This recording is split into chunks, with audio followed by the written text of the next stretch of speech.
Bonjour tout le monde, mon nom est Robert Gauthier et puis bienvenue au réseau qui s'appelle Lumière sur la prophétie biblique. Alors aujourd'hui, j'ai eu deux questions assez intéressantes. Une question, regardez ici, là, je vais montrer ça de même, là. Voici la question d'un lecteur. OK. Alors, ce que je voulais montrer, c'est ceci, c'est que il va y avoir une question sur Gaza. Qu'est-ce qui va arriver avec Gaza?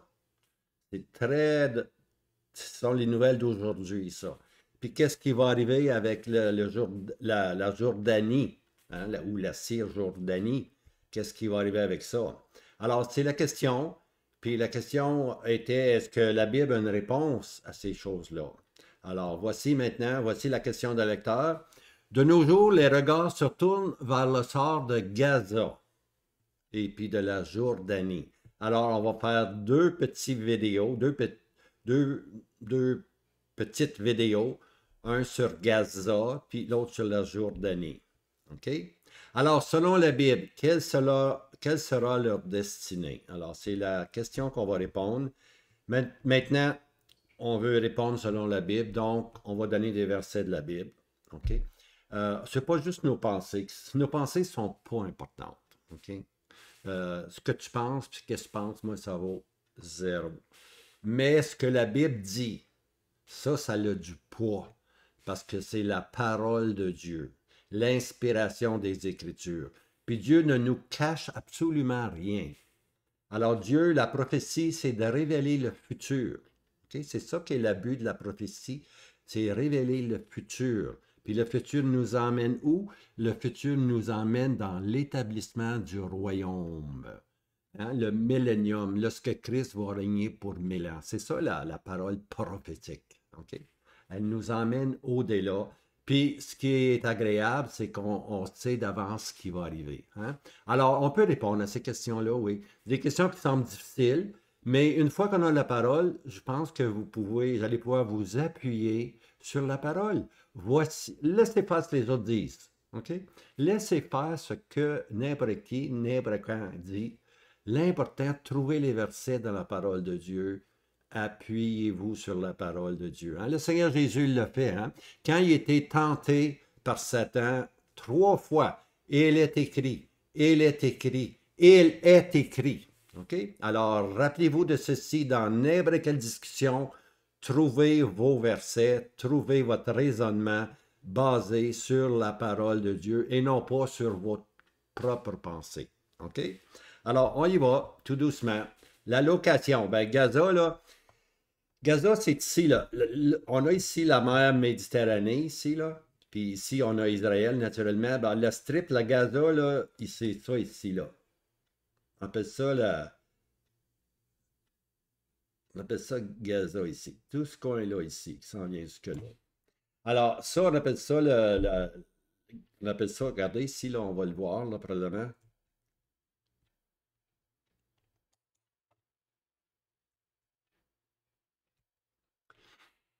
La strip de Gaza qu'on appelle ça. Regardez, vous voyez le mur, vous voyez la mer Méditerranée dans le background, là? Ça, c'est la mer Méditerranée ici, là, derrière. Ça, c'est le mur. À des places, c'est étroit, à des places, c'est plus large, mais il y a un mur qui a été construit en métal. Ça, c'est pas en bois, là. C'est en métal. Et puis, alors, c'est ça, là, maintenant. Il y a un mur qui existe entre la Palestine, ce qu'on appelle aujourd'hui la Palestine, et Israël, OK? Maintenant, ici, on va le voir encore mieux, là.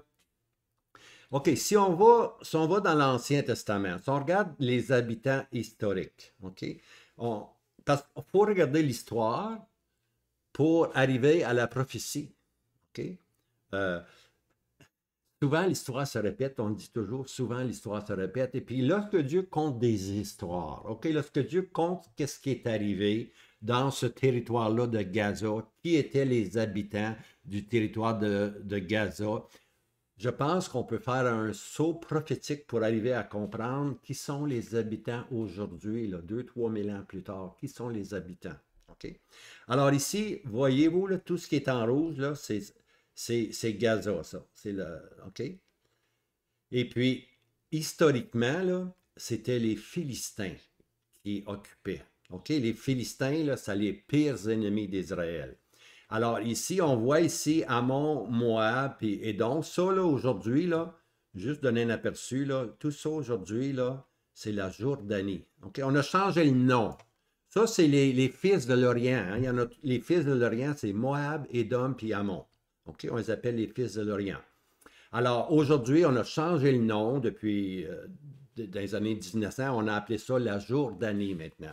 Mais la Jordanie, elle est composée de Ammon, Moab et Édom. OK? Alors, c'est le même territoire, un nouveau nom, tout simplement, un nouveau nom. Puis ici, on voit Tyr qui est en haut, on voit Sidon, OK? Et puis ici, là, on arrive plus tard, si on descendrait plus loin, on irait jusqu'à l'Égypte, tout simplement. OK? Alors, les Philistins, c'était les pires ennemis de David. David était le roi choisi d'Israël. Puis dans la période où David était le roi, c'est les Philistins qui haïssaient David, puis il haïssait le fait que le trône de Dieu était à Jérusalem. Ouais, ça, il n'aimait pas ça. OK? Alors, ça, c'est l'histoire des Philistins, des ennemis redoutables d'Israël. Puis ici, on voit, vous connaissez l'histoire de David puis de Goliath? Ben, Goliath, c'était le Philistin, c'était un Philistin, un géant. OK? C'était un géant, puis David est arrivé, puis il a envoyé une pierre ici, là, en plein dans le front, juste là, là, regardez, là, il a envoyé ça, là. Puis le Philistin est tombé. OK?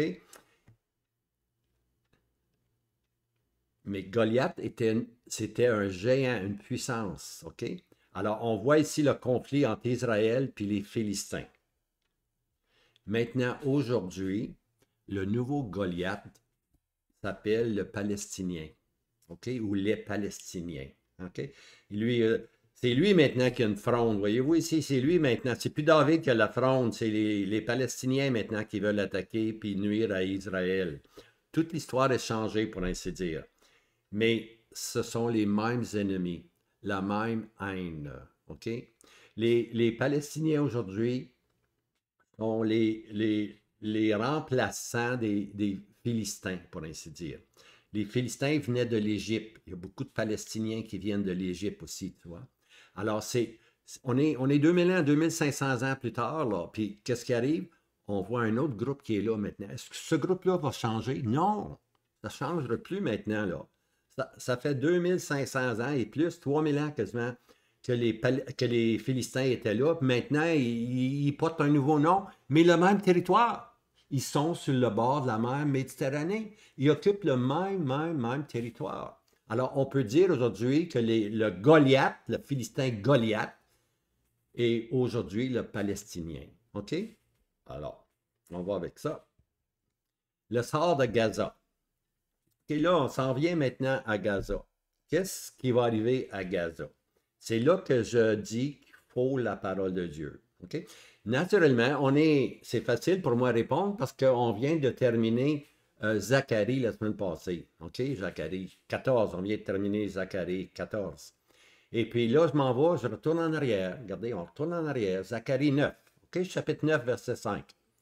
Ascalon le verra et aura peur. Ascalon, c'est une des villes. Il y en a 4 ou 5 villes là, qui caractérisent le territoire de Gaza. OK? Quand on parle de Ascalon, on parle de Gaza. Alors, Ascalon le verra et aura peur. OK? Gaza aussi aura peur. OK? Là, on voit le nom de Gaza qui apparaît ici. Là. Il est en vert, là, il est assez visible. Gaza, il est là. On va s'occuper du territoire de Gaza. OK? Et puis, elle sera fort angoissée. Alors, Gaza va être fort angoissé. OK? Il va avoir peur. Il va être fort angoissé. Écron, ça c'est une autre ville. Écron aussi va être angoissé. Il va avoir peur. Non seulement ça, mais car elle sera honteuse de sa confiance. Hein? Hey, les gens qui sont là aujourd'hui, là, ils occupent ce territoire-là, là, et ils vont être honteuses de leur confiance. OK? Et le roi sera retranché de Gaza. Le leadership de Gaza va être complètement retranché. Et Ascalon ne sera pas habité. Ascalon, c'est une autre ville, ne sera pas habité. Alors, c'est Zacharie 9 qui dit ceci. OK? Historiquement, oui, il l'a appliqué aux Philistins. qui étaient là. Mais aujourd'hui, on voit le même territoire. Puis ces villes-là, ils ont juste changé de nom. Les habitants, ils ont un nouveau nom, palestinien maintenant, tout simplement. Et puis, on va voir ce qui va leur arriver. OK? Voilà. Je le sais il y a beaucoup de choses qui se passent au Moyen-Orient présentement, là, mais moi, je veux vous donner les versets de la parole de Dieu qui parlent de Gaza. OK? Alors, Gaza aussi. Zacharie 9, 7. Et j'ôterai son sang de sa bouche et ses abominations d'entre ses dents. OK? Alors là j'ai mis en gras, là, en noir foncé, là, du sang, beaucoup de sang versé de sa bouche, ses abominations dans ses dents. C'est un pays, présentement, le territoire Gaza, c'est un pays où on égorge les gens. Puis on le fait publiquement, là. On sait que c'est arrivé à Gaza, on sait que c'est arrivé lorsqu'ils ont envahi Israël et puis emmené captifs des enfants puis des femmes, puis sont encore là, qui sont encore captifs. Aujourd'hui, là, après toute cette longue période-là, c'est du sang, c'est de l'abomination qui se passe dans leurs dents, tu vois. Et puis, c'est pas beau à voir, c'est pas beau à voir. Alors, c'est ça, je cherchais la bande de Gaza. Je cherchais le terme en français, le Gaza Strip. Ça s'appelle la bande de Gaza. OK, regardez ici, là. J'ai mis des photos, là. OK. Dans le temps d'Isaïe le prophète, là, c'était les Philistins. OK, les Philistins. Alors, voici les villes que j'ai mentionnées tantôt, là. Écron, Asdod, Gaza, voyez-vous? Alors, ils sont ici, Gath. Hein? Ne le dites pas à Gath. Hein? C'est un passage en 1 Samuel, je pense, ne le dites pas à Gath lorsque Saül, je pense, qui a été tué, puis ses fils ont été tués, là. Hey, ne le dites pas à Gath. Dites pas ça aux Philistins, là. Franchement, ils vont être contents. Les Philistins, ils se réjouissaient lorsqu'il y avait des malheurs qui tombaient sur Israël, sur Jérusalem. Ils se réjouissaient. Ne le dites pas à Gath. Hein, ne le dites pas à Gath. Bien-aimés, c'est très, très solennel, ça. Quand un frère ou une sœur tombe, là, ne le dites pas à Gath. L'amour couvre une multitude de péchés. Faites attention comment vous parlez de vos frères et vos sœurs qui tombent. Plutôt essayez de les restaurer à la communion avec le Seigneur Jésus. Ne le dites pas à tout le monde. Ne le dites pas à Gath. Hein? Alors, Gath, c'était une autre ville importante des Philistins. OK? Alors, ça nous aide à comprendre les villes qui sont là, là. Et puis maintenant, on s'en va avec d'autres petits versets. Bon, la parole de Dieu nous dit que quels que soient les événements qui vont se passer, on ne sait pas comment ça va tourner. Là, les Nations Unies sont là-dedans, là, puis le Canada même s'en mêle, imagine-toi. Et puis l'Australie, l'Angleterre, puis les États-Unis. En tout cas, qu'est-ce qui va arriver? Je ne sais pas. Vous ne le savez pas. Puis, mais ce qu'on veut savoir, c'est la fin. Qu'est-ce qui va leur arriver? La destinée finale. OK. Alors ici, là, je vous emmène des versets qui vont vous enseigner qu'il va y avoir un résidu de reste de Gaza. OK? Je reviens ici en arrière. Là, OK, la bande de Gaza. De la bande de Gaza, qui est aujourd'hui les Palestiniens, il va y avoir un résidu. Même si aujourd'hui, là, ils haïssent Israël, Dieu va en sortir un reste, un résidu restera. Et voici les passages. Zacharie 9, verset 7. Encore dans Zacharie 9, voyez-vous? On a besoin des petits prophètes, là. Je veux dire, on n'a pas pris les petits prophètes juste pour apprendre des choses. On a pris des petits prophètes parce qu'ils complètent les autres prophètes. Alors, Zacharie 9, mais celui qui restera, donc il va y avoir un reste. Alors, celui qui restera, lui aussi, le résidu, lui aussi, sera pour notre Dieu. Ah, il est en relation avec le Dieu d'Israël. Il sera pour notre Dieu.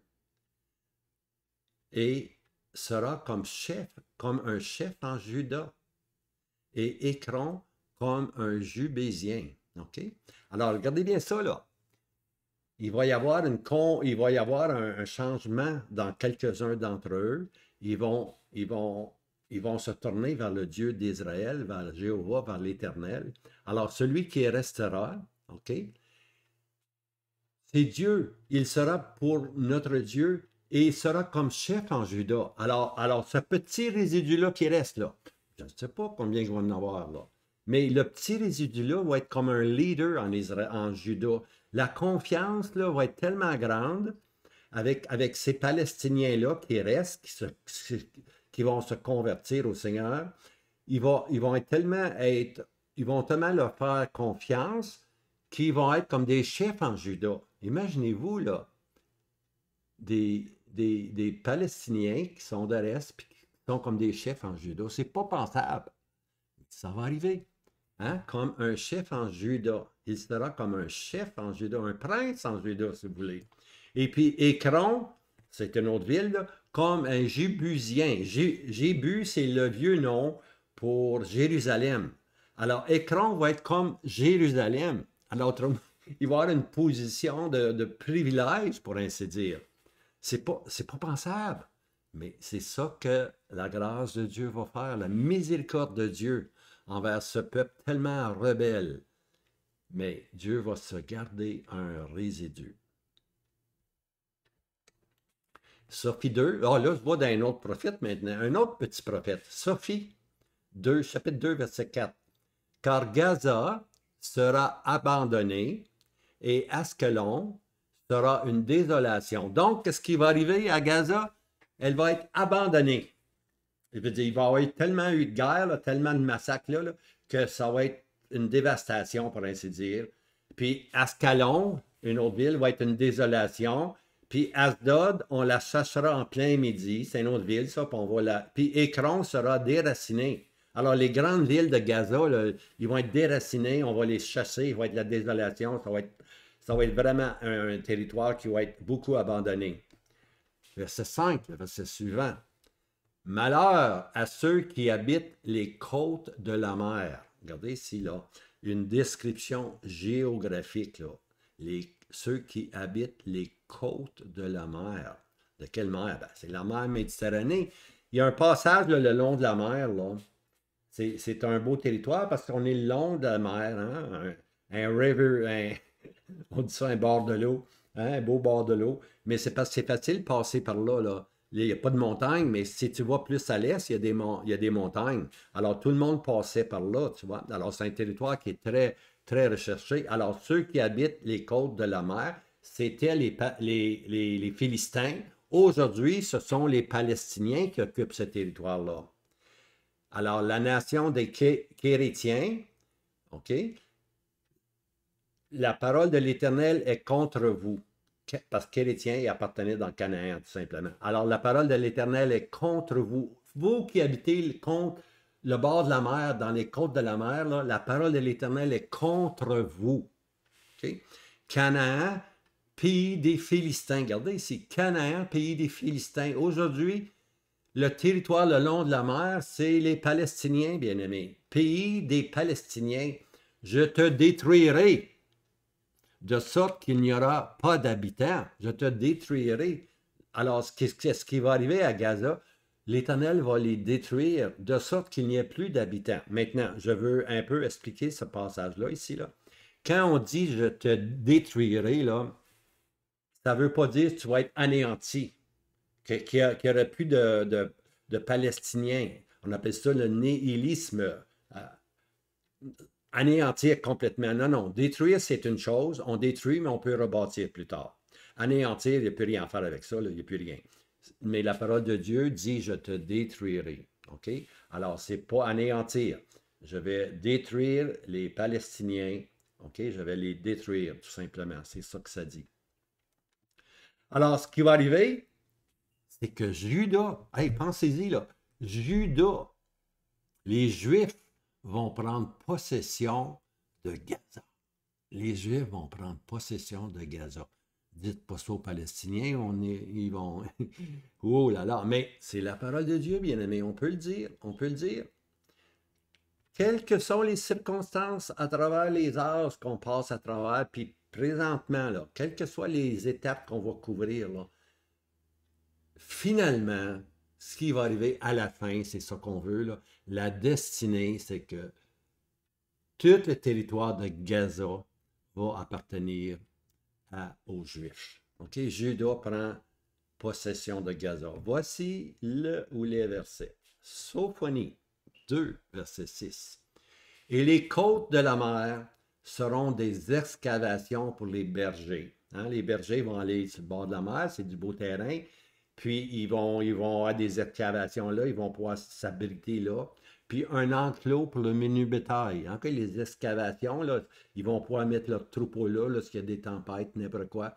Alors, les côtes de la mer seront des excavations pour les bergers et les enclos pour le menu bétail. Imaginez-vous, le berger, qui penserait là, qu'on va avoir des beaux champs, des beaux bergers, des beaux pâturages, pour ainsi dire, du menu bétail tant que t'en veux le long de la mer. Quelle vue ça va être? Ben, c'est ça qui va arriver. Gaza va être détruit, mais pas anéanti. OK? Donc, il va y avoir du monde qui va aller vivre là. Puis ceux qui vont aller vivre là, ça va être des Juifs, tout simplement, qui vont prendre possession. Regardez bien. Sophonie 2, verset 7. Et les côtes, c'est-à-dire les côtes de la mer, hein, les côtes, on parle des côtes de la mer, là, on parle le long de la mer Méditerranée, on parle de Gaza. Et les côtes seront pour le résidu de la maison de Juda. Hein? Pas pour tous les Juifs, là, pas pour la masse des Juifs qui sont incrédules, là, tous ceux qui sont là présentement depuis 1948, là, c'est une masse là, qui ne croit pas en Dieu. Eux, tout ce qu'ils voulaient, c'est un pays. Ah ben, ils l'ont, leur pays. Mais regarde les ennemis qui sont alentours, là. De tous côtés, il y a des ennemis. Mais au temps de la fin, il va y avoir un vrai résidu de Juda qu'on appelle l'Israël de Dieu. L'Israël de Dieu vont être ceux qui sont pieux, qui veulent marcher avec le Seigneur, avec l'Éternel. Okay? Alors, sur les côtes de la mer, okay, les côtes de la mer Méditerranée, sera pour qui? Pour le résidu de la maison de Juda. Et ils y paîtront. Alors, les bergers, ça va être des Juifs, et ils y paîtront. Le soir, ils se coucheront dans les maisons d'Ascalon. Alors, ils vont prendre le territoire, vont prendre les maisons, s'il en reste, je ne sais pas combien ils vont en rester, mais ils vont prendre les maisons, ils vont simplement envahir le pays, et puis il va y avoir un nettoyage qui va se faire. Et parce que c'est une belle place, là, c'est du bord de l'eau, c'est du bord de la mer, pour ainsi dire. Wow! Alors, imaginez-vous les maisons qui vont se bâtir là, tout simplement. Mais ils disent que c'est pour les Juifs, pour le résidu de la maison pour la maison de Juda, les Juifs vont y paître leur troupeau. Et le soir, ils se coucheront dans la maison d'Ascalon. Alors, c'est ça qui va arriver à la fin de la fin. OK? Alors, si on va avoir la destinée des Palestiniens, bien, les Palestiniens vont être détruits, tout simplement, vont être détruits. Hein? Et puis, il va rester un petit résidu qui va devenir comme des princes en Israël. Les Palestiniens vont avoir des places en autorité en Israël parce qu'ils vont être nés de nouveau, comme le résidu pieux va être né de nouveau. Il y aura la vie de Dieu en eux. Et puis, c'est les Juifs qui vont occuper ce territoire. Imaginez-vous, là, les Palestiniens, lorsqu'ils ne lisent pas la parole de Dieu, ils n'ont pas la parole de Dieu. Mais si tu étais un Palestinien là, aujourd'hui, là, puis tu peux lire ceci, et les côtes, oui, j'habite dans les côtes, moi, seront pour qui? Pour les Juifs? Voyons, ça se peut pas. Oui, hein? S'ils pouvaient lire la parole de Dieu, ils comprendraient que leur territoire va être détruit. Puis c'est les Juifs qui vont prendre possession. Les Juifs vont y paître, puis ils se coucheront dans leur propre maison. Alors ça, c'est la destinée du territoire de Gaza. Hein? Et puis, c'est la parole qui nous dit, est-ce que ça va s'accomplir? Certainement, ça va s'accomplir. Il est écrit, il est écrit. Regardez ici, là. Et les côtes de la mer, il est écrit. Et les côtes seront pour le résidu, il est écrit. On s'appuie sur la parole de Dieu. La foi s'appuie sur la parole de Dieu, tout simplement. OK? Alors, c'est ça qui va arriver. La question a été posée. J'ai répondu à la question. C'est peut-être pas la réponse que vous voulez, mais c'est la réponse que Dieu me donne. OK? Et puis, c'est à vous maintenant à saisir.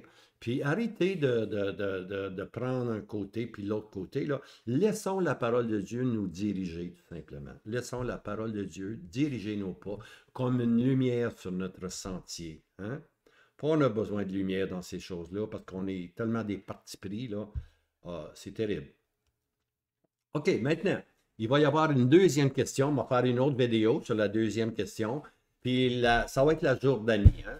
Le sort de Moab, Ammon, et puis il en manque un. D'accord. Le trio, OK? Édom, Édom, il manquait Édom. Les Édomites, hein? Les Moabites. Les, alors, ça, on va voir ce qui va arriver à la Jordanie. Aujourd'hui, là, la Jordanie occupe ce même territoire-là. Qu'est-ce qui va arriver à la Jordanie? Alors, je vous garde ça pour une prochaine vidéo. Et puis, vous pouvez partager, hein? Partager à des gens. Je sais qu'il n'y a pas des gens qui vont penser comme nous, comme vous, mais si vous acceptez la parole de Dieu, vous savez ce qui va arriver. Faites-vous-en pas, là. Vous le savez. Gaza va appartenir aux Juifs. Ben oui, ils vont vivre là, avec les brebis vont être là, les troupeaux vont être là, les bergers vont être là, hein? Le bétail va être là. Puis c'est pour qui? C'est pour la maison de Juda. Il est écrit pour le résidu de la maison de Juda. Le résidu pieux, je parle. Je parle pas de la masse. La masse, elle est apostate. Hein? Elle ne croit pas au Seigneur Jésus. La masse présentement en Israël, c'est juste un retour patriotique. Oubliez ça. Les seuls vrais croyants qui sont là, c'est ceux qui se convertissent maintenant. Puis quand ils se convertissent, ils sont ajoutés à l'Église, tout simplement. OK? Puis une fois que l'Église va être partie, ben Dieu reprend son activité avec son peuple d'Israël. Puis là, il va y avoir aussi maintenant un résidu pieux que Dieu va sauvegarder, comme au jour de Anne, de Siméon, de Joseph, de Marie. Hein? Tout ça, c'était le résidu qui était dans l'évangile de Matthieu. On va l'avoir un jour, dans un temps futur, un autre résidu qui va s'attacher à l'Éternel. Alors, je vous laisse, passez un bon week-end. Hein? Puis nous, on n'attend pas colère de Dieu. On attend le retour du Seigneur Jésus qui va nous délivrer de la colère qui vient. OK? Alors, à bientôt!